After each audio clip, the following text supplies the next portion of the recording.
Welcome to the loading bench. In this video we're going to make a very deadly goose cartridge, goose load, made from tungsten supershot, or TSS as it's commonly known. Very deadly cartridge, particularly at longer ranges, but it's not perfect. It does have a lot of plastic in it, which for estuaries isn't ideal these days when we're trying to reduce plastics floating about in the sea. But for inland duck and goose shooting and areas of dry marsh where you can pick the wads up, it's not bad. You can still clean up after yourself. This is the magic stuff. It just looks like any other shot from a glance. It's when you feel how heavy it is that you get an idea of why it's so ballistically superior. It's about half again as heavy as lead.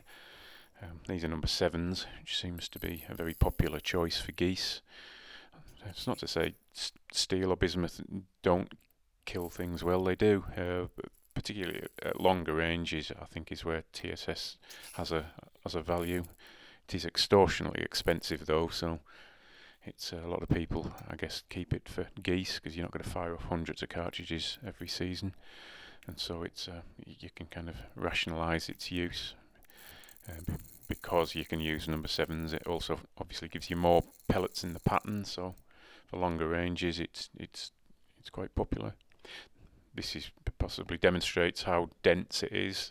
This is from left to right: an ounce of steel, an ounce of bismuth, an ounce of lead, and an ounce of TSS. Another problem with its density is you've got to fill that wad with packing to bring the shot charge up to the top of the wad, so it needs, as well as the amount of plastic you need in the load, it also needs packers to fill it out. But the juice is worth the squeeze. This stuff is deadly, particularly at longer ranges. This is a friend firing an ounce of number 7s through a little 28 bore at a pinkfoot goose.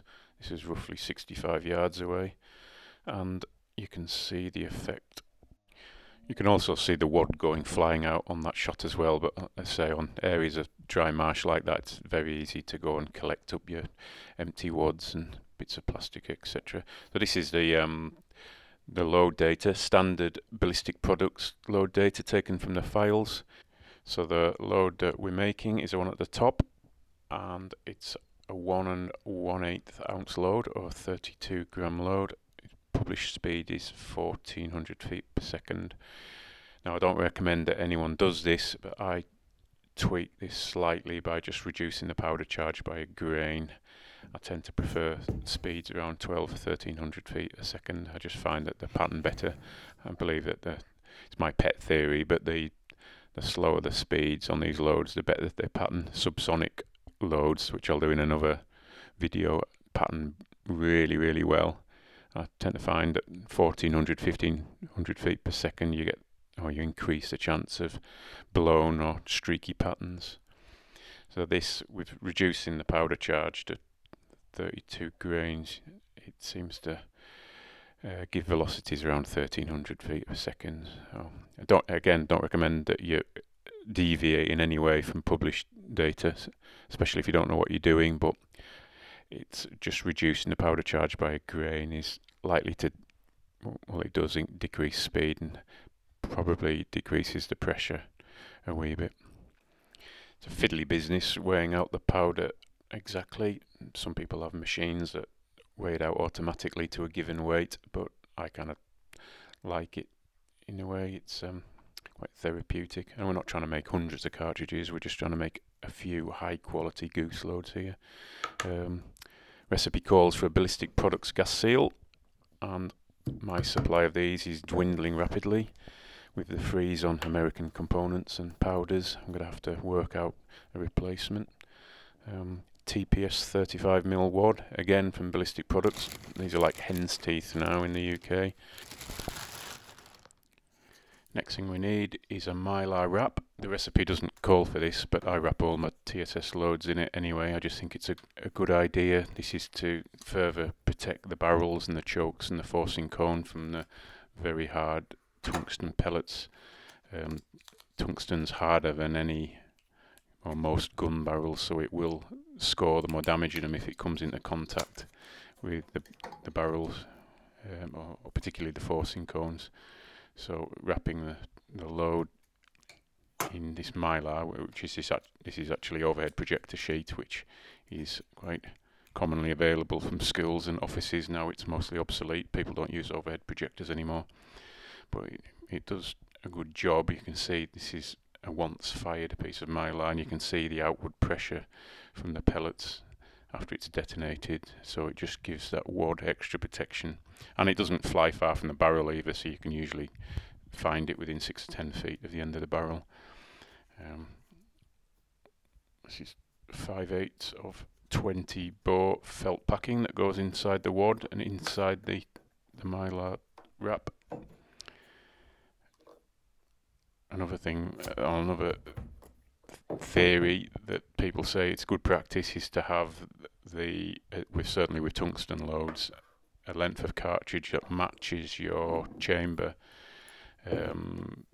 There is those who say it's not a good idea to put a 2 3/4 inch shell into a 3-inch chamber, or a 3-inch shell into a 3.5-inch chamber. It increases the chances of scoring the forcing cone if there's space between the end of the shell and the forcing cone, particularly with tungsten.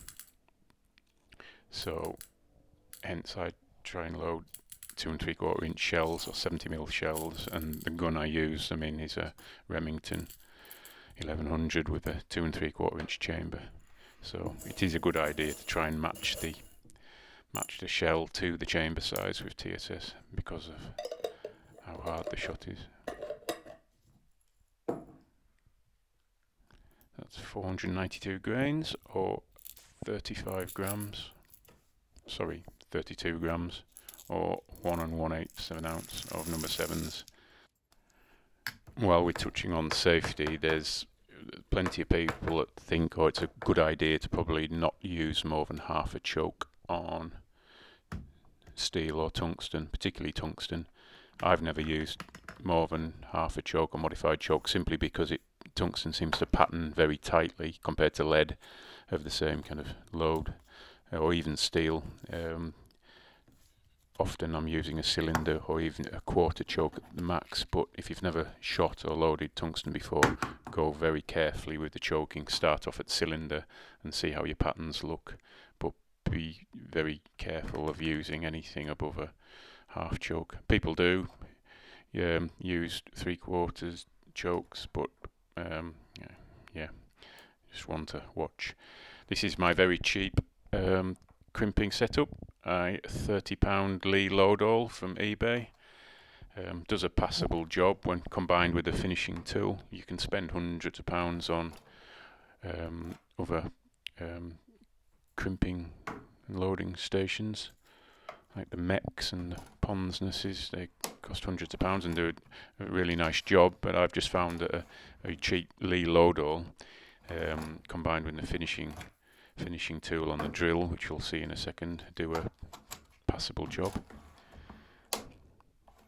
So this is a 8-point crimp.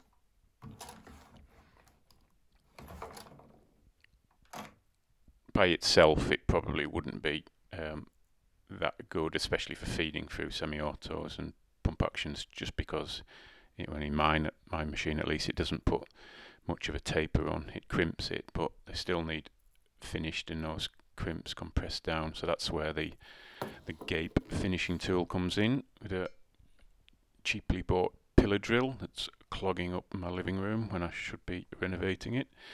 And this is the thing that does the business, a gape BN2 finishing tool. So it fits in the drill, and we set the settings to 900 RPM on this. Apparently the consensus is that kind of speed gives the best finish.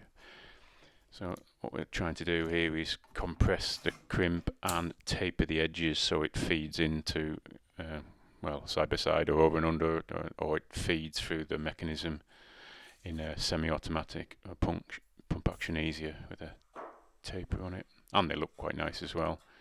So put a little bit of WD-40 or oil just on top of the cartridge just to lubricate it.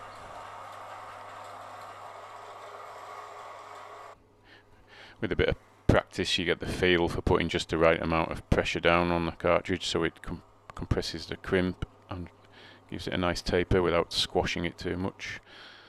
The cartridge holder was made by a guy on one of the reloading forums at, with a 3D printer. Just holds the cartridge nice and still.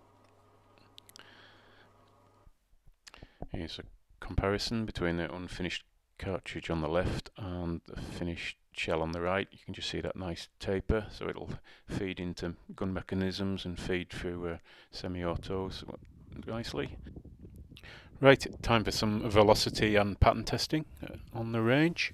So set up a little chronograph here.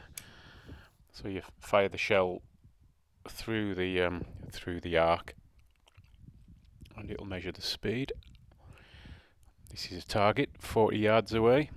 A very lifelike interpretation of a terrified goose. Obviously knows that there's some tungsten coming down range at it.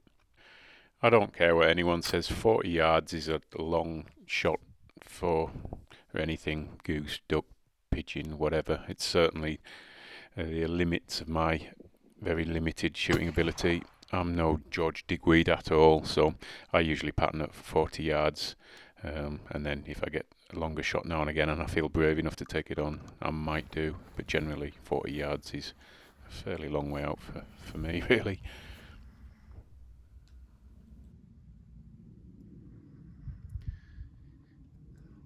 Quite a nice pellet spread, but it's difficult to see in this light, and the pellet holes are so small that we'll take it back to the lab and mark up those pellet holes with a marker pen, make it easier to see.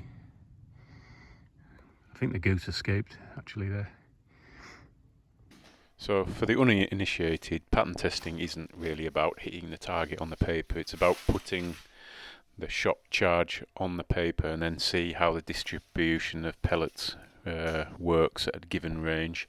Now the standard measure seems to be a 30-inch circle, which obviously is easy to draw with a 15-inch radius like I'm doing here. 30-inch circle, and then you see at a given range how many pellets are in the circle, and the more the better.